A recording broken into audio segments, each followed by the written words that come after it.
Muy buenas tardes a todos. Es un gusto para mí acompañarles esta tarde en el 5º encuentro anual sobre envejecimiento y salud, así como en la 8ª reunión de personas usuarias de estos servicios. Esta tarde nos congrega una conversación muy interesante acerca de la relación entre los cuidados que reciben las personas mayores por parte del personal de salud, pero también las implicaciones que pueden tener hacia el derecho. Y para ello nos acompañan 4 grandes ponentes, a quienes presentaré a continuación: el doctor Raúl Hernán Medina Campos, quien es médico por la UNAM con especialidad en medicina crítica y geriatría en el Instituto Nacional de Ciencias Médicas y Nutrición, con aval de la Universidad Nacional Autónoma de México.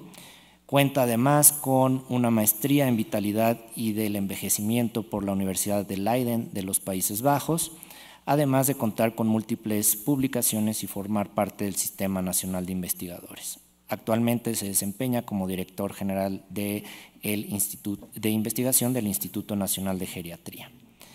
Asimismo, nos acompaña la licenciada Julieta García Herrera, egresada de la Universidad Panamericana, quien ha desempeñado distintos cargos dentro de la Suprema Corte de Justicia de la Nación desde el año 2016 y que actualmente se desempeña como secretaria de Estudio y Cuenta adjunta de la ponencia del ministro Juan Luis González Alcántara.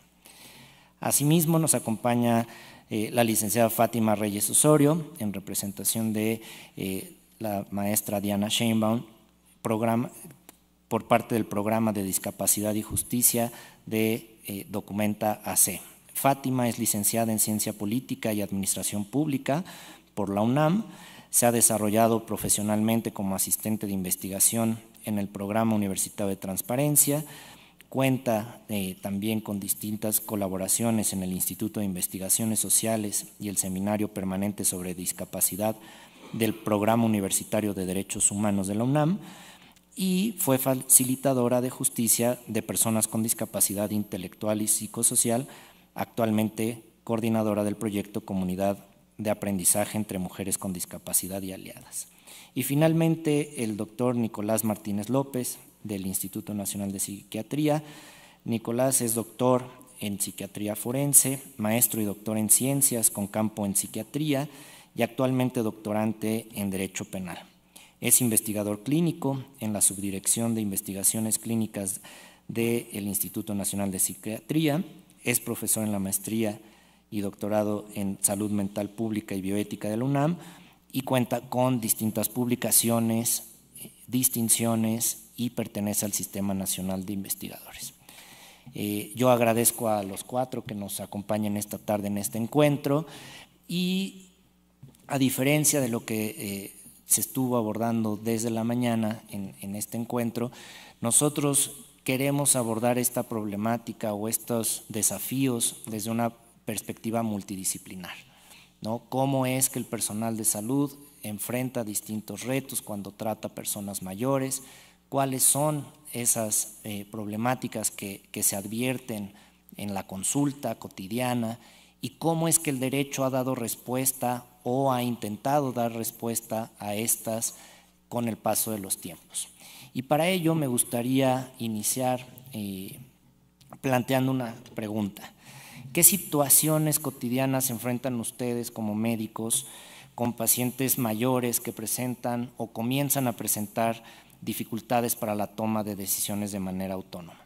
Y para ello me gustaría darle la palabra en primer lugar al doctor Raúl Medina y después, si Nicolás nos ayuda a complementar con esta perspectiva y también con qué herramientas cuentan mientras conducen este proceso en la toma de decisiones. Muchas gracias.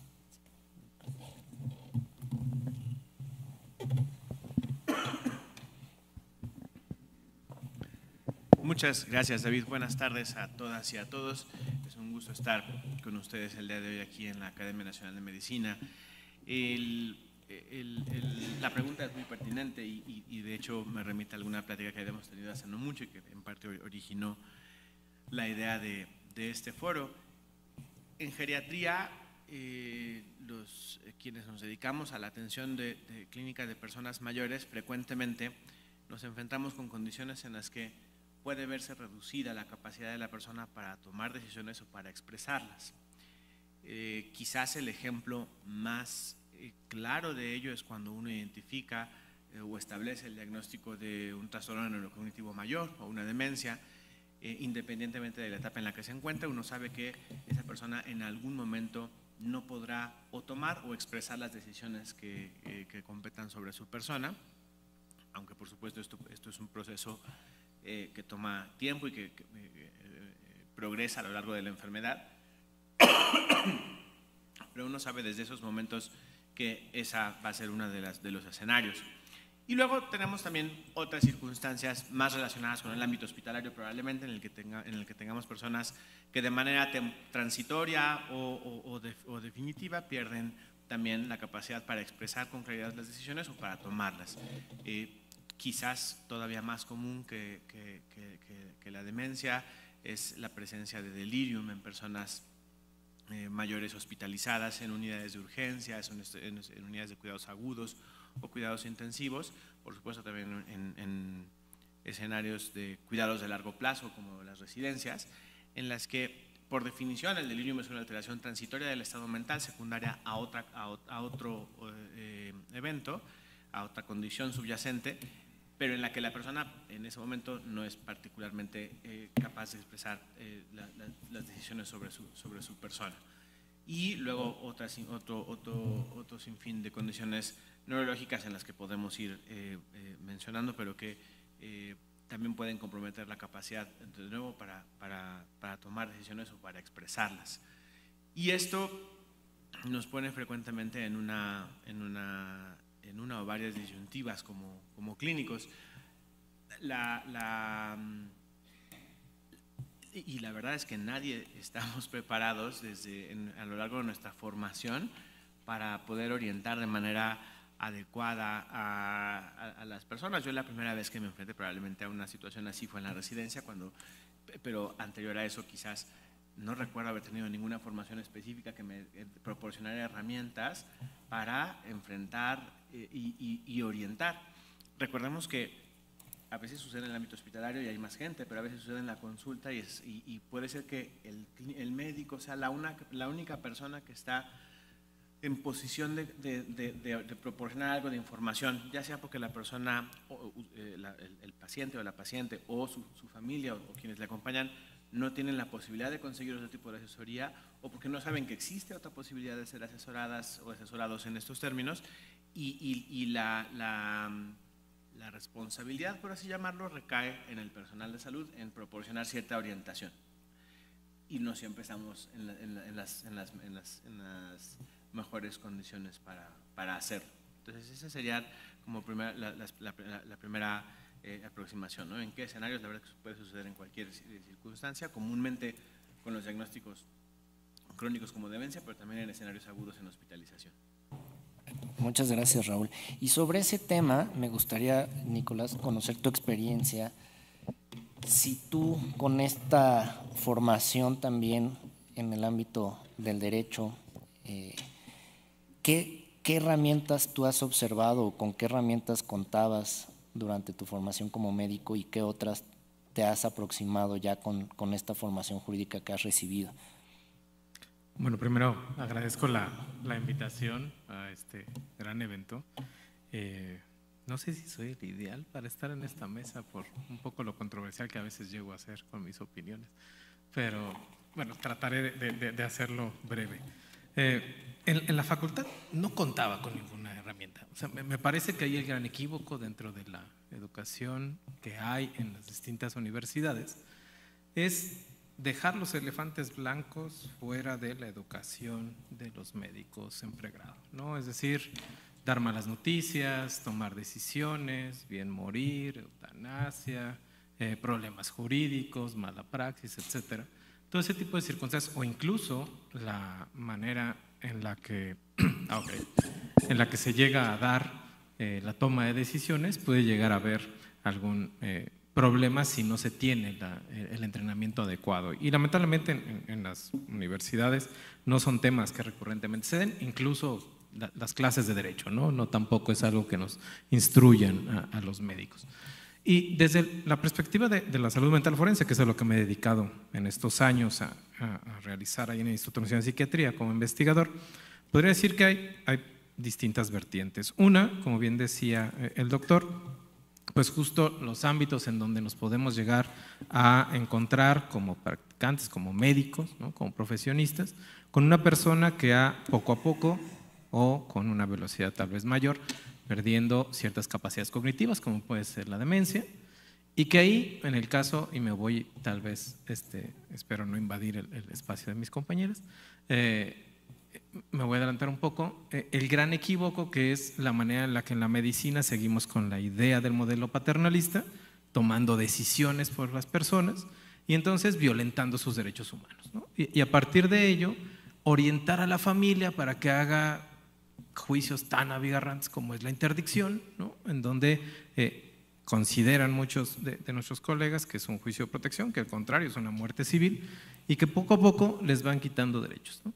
Y en la toma de decisiones en el ámbito clínico, pues a partir de la presunción diagnóstica de un deterioro cognitivo y cuando se empieza a instalar ya la posibilidad de una demencia, prácticamente el clínico es el que toma la batuta y los familiares son los que deciden y no permiten que la persona que está padeciendo este tipo de circunstancia emita opinión, ¿no? Y entonces le tiran, y perdónenme el término, yo soy un psiquiatra, no me gusta, pero lo tiran de a loco, ¿no?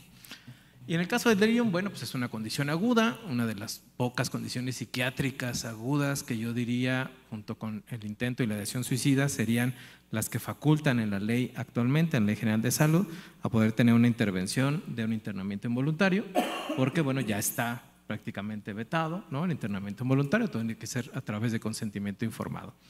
Pero desde el ámbito de la psiquiatría, yo diría que también el gran problema ha sido que en el caso del entrenamiento de un psiquiatra, el modelo paternalista sigue imperando. Y entonces no solamente hablamos de adultos mayores con demencia o con delirium, sino adultos mayores que pueden llegar a tener esquizofrenia, trastorno bipolar o alguna otra condición ya crónica, que poco a poco empiezan a tener un deterioro y entonces se torna una imposibilidad de que la persona tome decisiones.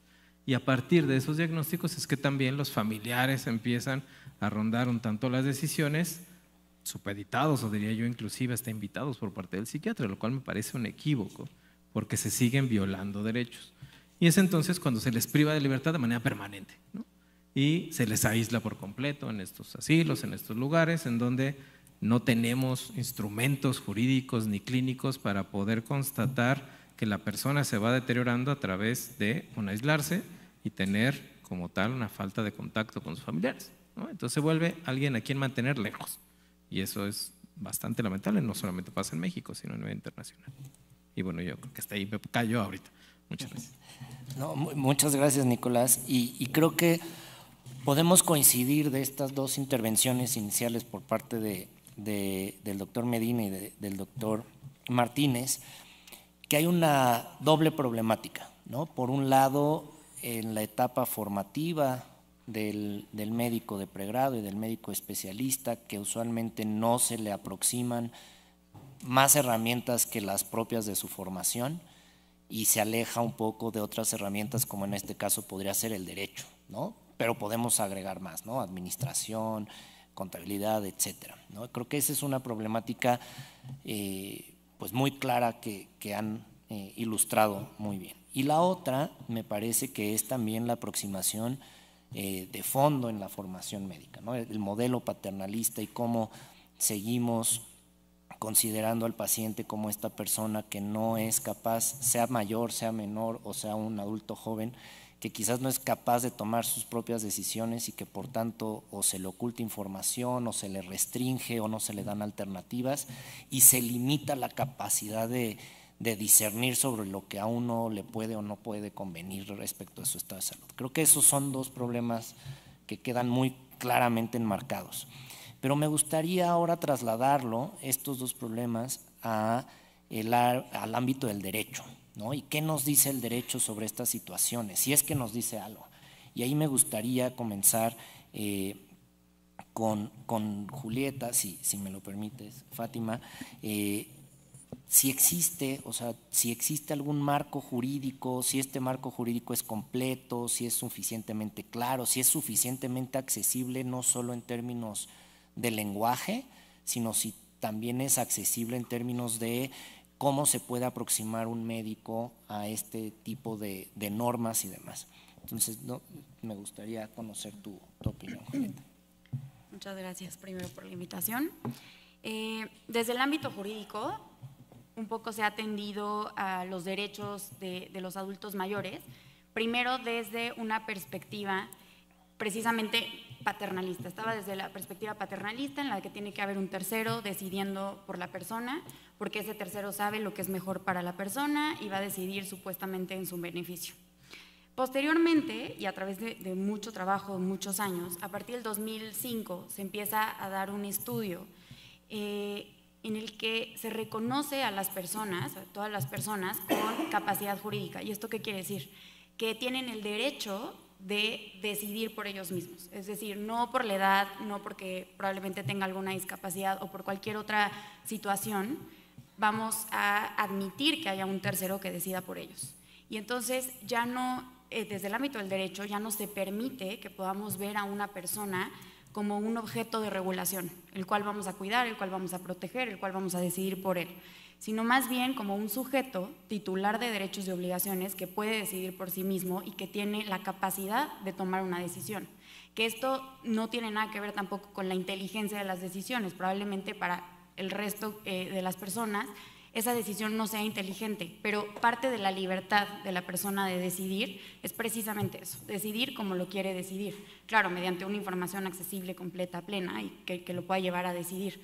Pero es muy importante ese cambio de paradigma en el que ya no podemos ver ni abogados ni médicos a los adultos mayores como personas que no pueden decidir por sí mismos en ningún ámbito, ¿no? Sino más bien todo lo contrario, es proporcionarles las herramientas suficientes para que puedan decidir por sí mismos, porque muchas veces además puede ser que necesiten asistencia en el entendimiento de lo que va a suceder o en la comunicación de lo que va a suceder hacia terceros o para que los terceros se comuniquen con esa persona. Y entonces estas ayudas y apoyos que pueden necesitar en esa comunicación de la voluntad y en la manifestación de la voluntad y en el entendimiento de la situación que es la que se trata o la que se va a llevar a cabo, se necesita de ciertas herramientas, las cuales en el ámbito jurídico se le llaman apoyos.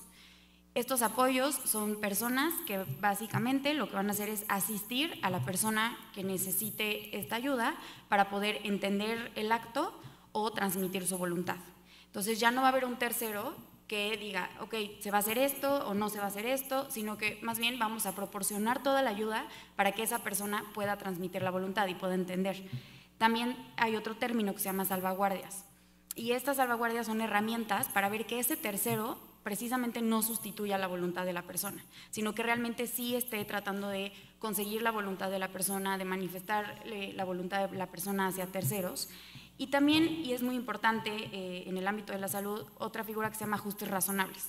Y los ajustes razonables básicamente son todas las adaptaciones o modificaciones que se tengan que hacer en la prestación de un servicio, como en este caso la prestación de un servicio a la salud, para que la persona que necesite de esa ayuda, un adulto mayor, por ejemplo, un adulto mayor también podría ser con discapacidad, pueda acceder de manera plena a ese servicio. ¿Y esto qué quiere decir?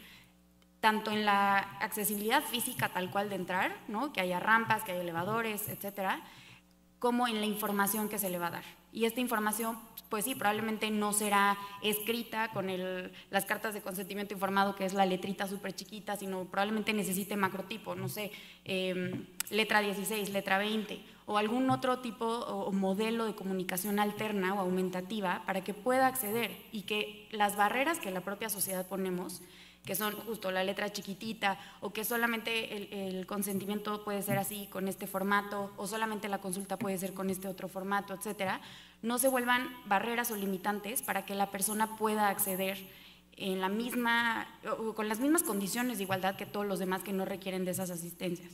Y por lo tanto ese es el nuevo paradigma que ahora se tiene.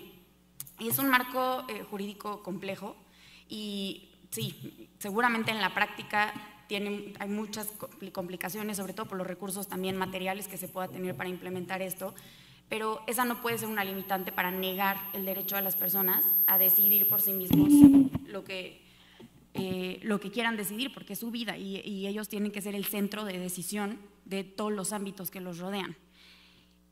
Sobre el marco jurídico, no sé si Fátima quise, porque creo que si no ya voy a entrar bastante. No te preocupes. Muchas gracias, Julieta.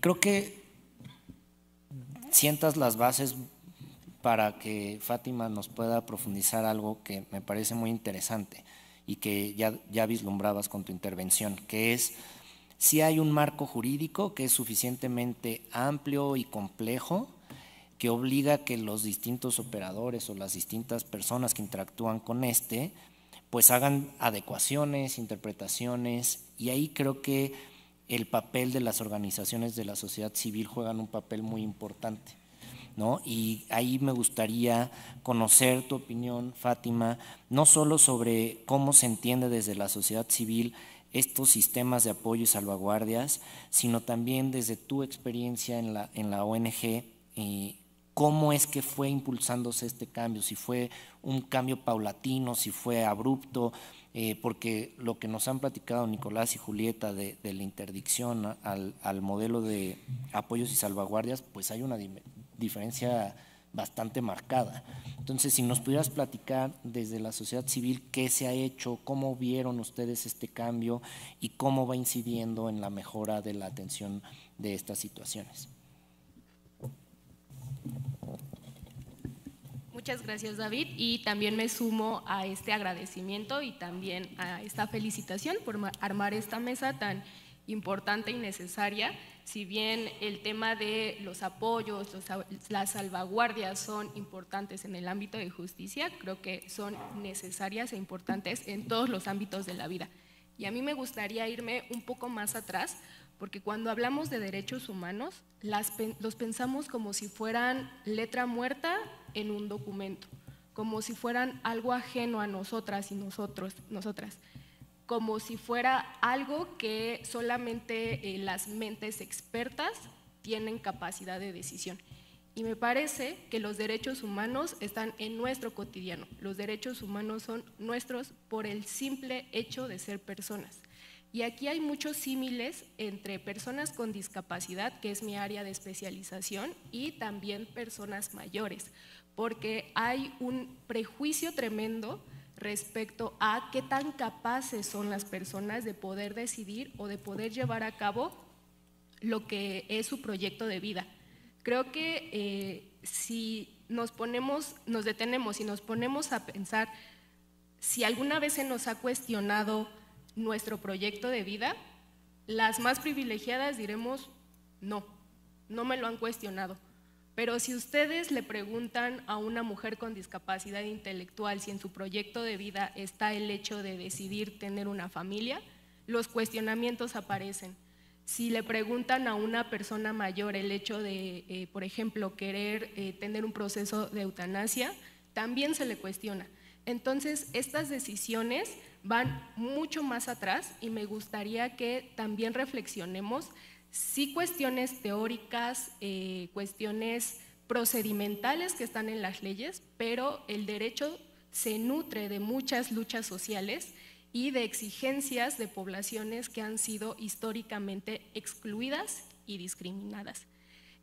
También parte del hecho de reconocer que México, sus instituciones estatales, están obligadas a cambiar y modificar cuestiones que limitan o que restringen el ejercicio de derechos. En 2011, México hizo una reforma a la Constitución sobre derechos humanos, donde se hace un cambio al artículo 1 constitucional, donde establece que todos los tratados internacionales que México firme y ratifique se vuelven ley máxima, están al nivel de nuestra Constitución y por ende todas las autoridades están obligadas a implementarlas y a bajarlas. Y en este sentido, quiero compartirles que el tratado internacional a nivel regional, tenemos dos sistemas, el Sistema Internacional de Derechos Humanos que es el de la ONU, y tenemos los sistemas regionales de derechos humanos, que en nuestro caso aplica la Organización de los Estados Americanos, y en 2015 se creó la Convención Interamericana sobre la Protección de los Derechos Humanos de las Personas Mayores. Y México lo ratificó en 2022. Es muy reciente la ratificación, pero eso no exime la obligación de la implementación de los derechos. Y en este sentido, la sociedad civil juega un papel importantísimo, porque nosotros nos agarramos de estos instrumentos jurídicos para poder bajarlos a la realidad, para que esa parte de decir qué son los apoyos, qué es el hecho de que una persona sea reconocida plenamente su capacidad jurídica, cómo se ve eso en la realidad, pasa también porque leyes como el Código Nacional de Procedimientos Civiles y Familiares, que recientemente en 2023 hubo una reforma para considerar que todas las personas mayores de 18 años seamos reconocidas como capaces de tomar decisiones jurídicamente relevantes. ¿Y qué quiere decir eso? Que podamos abrir una cuenta de banco, que podamos casarnos, que podamos solicitar un préstamo, que podamos firmar un consentimiento informado en términos de cuestiones médicas. Entonces, ahí es cuando vamos viendo cómo van bajando los derechos a nuestro cotidiano.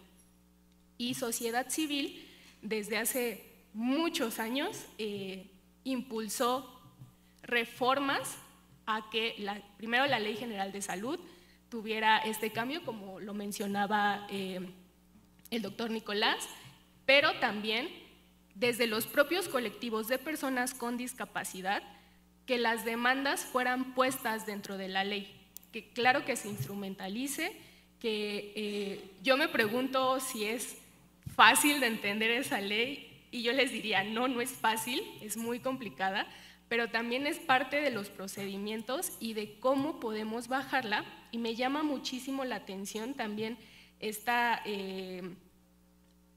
falta, este vacío que mencionan respecto a la capacitación que hay en los primeros años formativos, porque también yo como politóloga puedo decirles que ese vacío existe en derechos humanos, en las aulas incluso de ciencias sociales.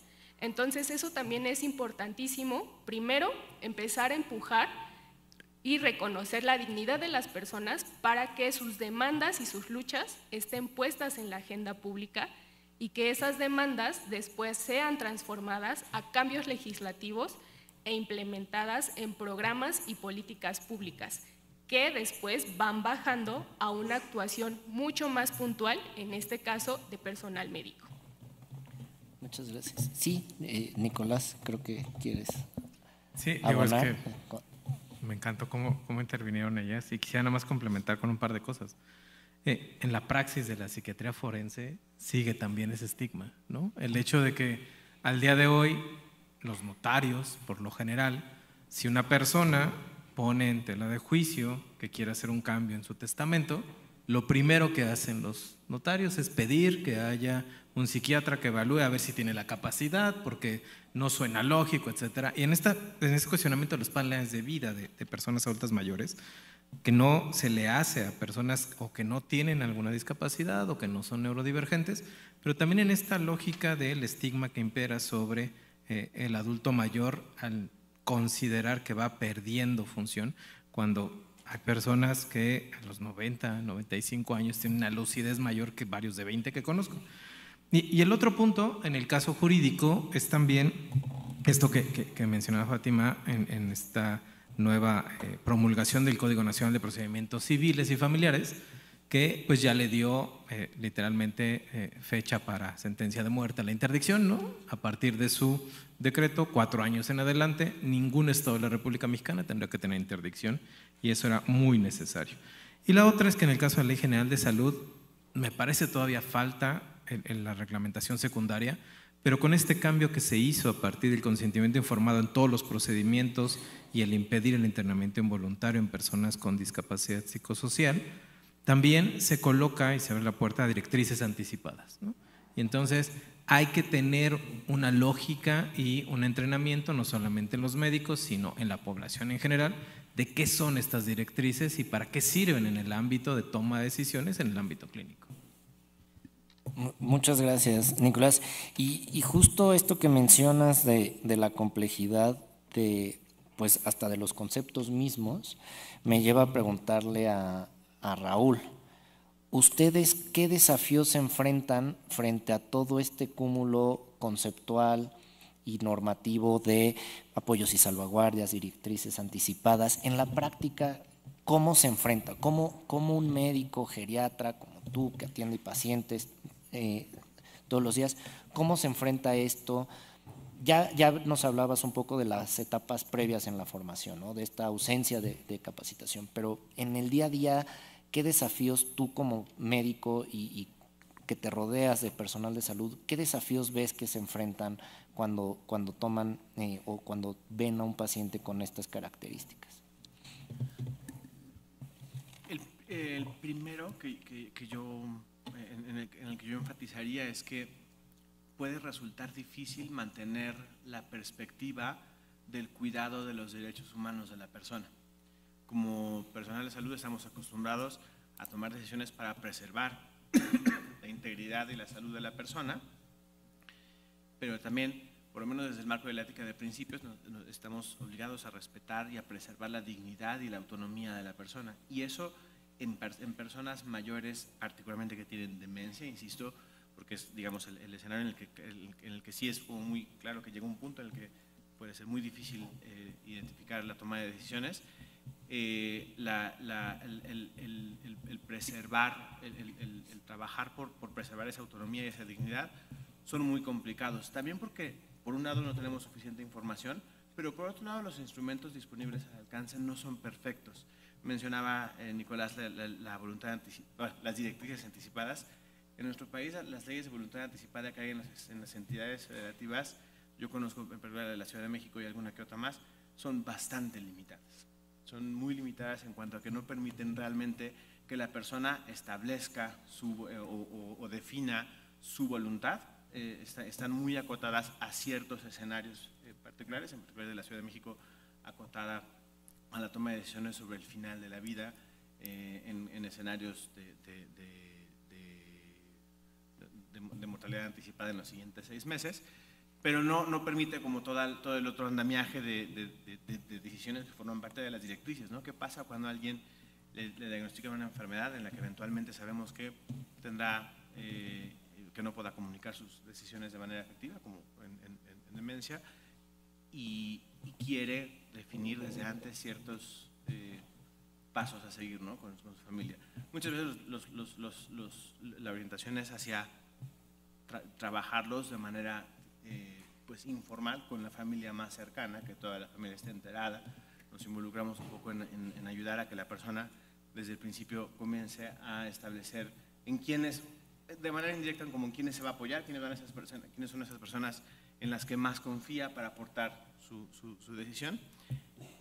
Pero ese es uno. Y el otro de los retos en los que yo pondría es que también nunca tenemos la certeza de si la persona que está en un momento dado solicitando cierta orientación tiene realmente en su interés el bienestar de la persona. Muchas veces cuando llegan y solicitan a un médico una evaluación para determinar justo esto de cuestiones de competencia legal, bueno, en primera hay que hacerles saber que una opinión de un geriatra que llegara a consultar no les va a servir de nada, porque en realidad tiene que ser un perito certificado, ¿no? Pero llegan a pedirlo, ¿sí? Y la otra es que uno no puede saber cuál es la intención detrás de ello, ¿no? Entonces siempre hay que ser como doble y triplemente suspicaces acerca de cuáles son las intenciones y cuáles son los posibles usos que se les puede dar a una información que uno proporcione en relación con el estado mental de un paciente o de una paciente. Y eso creo que nos lleva a un tema ya como mucho más práctico, ¿no? ¿Qué pasa en estos casos? Cuando el paciente llega a tu consulta, tú no sabes si va acompañado, quién lo acompaña, qué relación real tiene con esta persona, etcétera. Y ahí creo que me gustaría conocer la opinión primero de Julieta, en el sentido de ¿qué han dicho los tribunales? ¿Qué han dicho los tribunales acerca de estos nuevos mecanismos de apoyos, de salvaguardias? ¿Cómo se vinculan con el caso de a pie, ¿no? Porque muchas veces podemos tener estas discusiones desde la parte abstracta o desde la parte teórica, pero cómo esto transforma la vida de una persona y cómo es que los tribunales han decidido transformar las vidas de estas personas. Bueno, en los tribunales, precisamente en la Suprema Corte donde yo estoy, van llegando casos y son casos precisamente que llegan hasta la Suprema Corte porque probablemente en su momento no había ley que regulara al respecto o la ley que la hay es bastante incompleta y hay bastantes lagunas legales que necesitan, por lo tanto, de la interpretación de los tribunales para poder completarlas. ¿Qué se ha dicho? En los casos que llegan normalmente a la Suprema Corte y a los juzgados, realmente siempre casi el conflicto es precisamente un tercero decidiendo por otra persona o una persona pidiéndole a los juzgadores, a ver, por favor, di en tu sentencia que sí soy capaz jurídicamente, que sí puedo decidir, para que yo enseñe esta sentencia y los terceros con los que convivo, con los que quiero celebrar actos jurídicos, puedan entonces reconocer mi capacidad jurídica, porque precisamente, como estaban mencionando, ¿no? O sea, a ver, pues como médico, ¿cómo sabes realmente que la decisión que te están transmitiendo, ya sea un tercero o la propia persona, sí es la decisión que quiere? La respuesta que se ha dado en la Suprema Corte es, número uno, reconoce que sí tiene la capacidad de tomar la decisión. Dos, cuando esa voluntad no sea tan clara o pues sí, que se pueda transmitir de manera tan precisa, entonces tienes que implementar estas medidas, ya sea un apoyo, y voy a decir como un apoyo informal, es decir, que no voy a un juez a que me designe una persona de apoyo y diga una sentencia que yo soy persona de apoyo de otra persona, sino que muchas veces, y en el día a día, existe una red de apoyo a esas personas. Entonces pueden ser familiares, amigos cercanos, etcétera, alguna sombra, por ejemplo, y esas personas son quienes ya saben que si la persona hace tal gesto o dice tal palabra o hace tal expresión, entonces significa que sí, significa que no, saben su medida, su medio de comunicación, es decir, cómo se comunica, cómo comprende, cómo entiende, etcétera. Y entonces lo que los tribunales han dicho es, vete hacia eso, o sea, ve a las medidas que tienen, a las redes de apoyos que tienen y ahí trata de entender la voluntad de la persona. También implementa los ajustes razonables, es decir, lo que les decía, los macrotipos o probablemente pictogramas, es decir, trata de decirle, si su forma de comunicación es, pues a ver, te voy a enseñar esta imagen y esto es lo que va a suceder si tú firmas esto, o esto es lo que va a suceder si te van a intervenir médicamente, o sea, es ir eliminando todas esas barreras para que nos podamos comunicar entre todos y que no se vuelva ni el servicio de salud, ni el sistema de justicia, ni los propios abogados, ni los propios familiares, límites para que las personas se puedan comunicar. Eso han dicho los tribunales. Ahora, ya está la implementación justo del Código Nacional de Procedimientos Civiles y Familiares, como lo mencionaba Nicolás y Fátima, y en lo que está regulado en ese código realmente es esta situación extrema en la que la persona no puede comunicar su voluntad. Es decir, está en coma, cualquier otra situación en la que no puedo obtener la voluntad. Y en esa entonces sí tengo que ir a un juzgado y en el juzgado decir, oye, necesito que designes un apoyo formalmente en tu sentencia para tal acto en concreto. Pues sí, firmar un consentimiento informado porque lo tienen que intervenir para tal situación, con las excepciones que ustedes bien saben, supongo, de cuando está el riesgo a la vida, etcétera, y nadie te puede dar el consentimiento informado. Pero lo único que realmente está regulado en el Código Nacional son estas situaciones extremas, no las situaciones de diario de, ok, viene a consulta y entonces, ¿cómo sé si sí? Y ahí, pues sí me parece que tiene que ser un trabajo multidisciplinario entre todos para tratar de que la comunicación, por parte de la persona, ni por parte de los médicos, ni por parte de los abogados, sea una limitante para que puedan decidir y tomar decisiones. Y la base de todo es reconocer que sí pueden tomar decisiones que les conciernen. Muchas gracias, Julieta. Y a partir de ese reconocimiento que se tiene que hacer de estas necesidades, me gustaría plantearles dos preguntas a Nicolás y a Fátima y espero que las puedan responder de la manera que prefieran. Y una es, en su experiencia, porque ya hablamos de cómo los médicos se aproximan al derecho, pero no hemos mencionado cómo los abogados se aproximan a la información médica, y tú mencionabas eso ahorita un poco, Nicolás, y me gustaría tu opinión y tu experiencia acerca de cómo es que los juzgadores se enfrentan y analizan la información médica. Y la segunda pregunta, antes de dar paso a las preguntas y respuestas del público, sería: ¿hay una fórmula, Fátima? ¿Hay una fórmula para aproximarse a estas situaciones y estos reconocimientos? No hay una receta mágica para decirles así tienen que ser los ajustes razonables, porque son personalizados, son caso por caso. Las personas son diferentes, somos diversas. Lo que a una persona sorda, usuaria de lengua de señas mexicana le sirve, a una persona privada del lenguaje no le va a funcionar. Pero creo que sí es básico sentar la base de que la autonomía hay que entenderla, no somos solas contra el mundo. La autonomía es podemos tomar nuestras decisiones sobre proyecto de vida, pero con apoyos. Y aquí, contrario a lo que dice la interdicción, porque ese fue el paradigma durante muchísimos años, fue sustituyo tu voluntad para que un tercero tome la decisión para protegerte. Aquí más bien es decir, reconozco tu capacidad de decisión con apoyos y también como personal de salud, decirte, existe esta variedad de apoyos, porque si tú vas y dices, híjole, es mi derecho, pero pues no lo sabe y yo no lo sé, pues ahí se hace una barrera. Entonces, más bien, como personal de salud, saber que podemos brindar esos apoyos que pueden ser muy diversos, reconociendo así también la dignidad de las personas, a que se informen y que conscientemente puedan tomar una decisión. Y rescato mucho lo que decía ya para cerrar mi intervención el doctor Medina.